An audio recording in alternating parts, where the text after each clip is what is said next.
भयंकर रूप नेउछि जलवायु। ओडिशा को आगामी दिन में माड़ी आसिब अति भीषण बन्या। पुणी केतेबेले सांघातिक मरुड़ी नयंत करिब।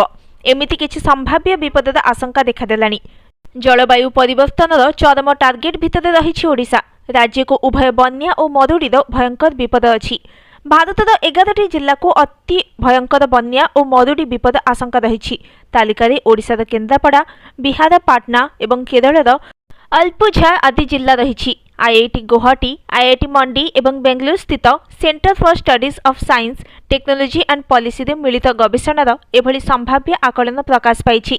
जलवायु परिवर्तन जनित संभाव्य क्षयक्षति आकलन को नहीं यह रिपोर्ट निकटने प्रकाश पाई। एथिरे दर्शाଯାଇଛି भारतर 51टी जिला पई अति भीषण बन्या आशंका रहुछि।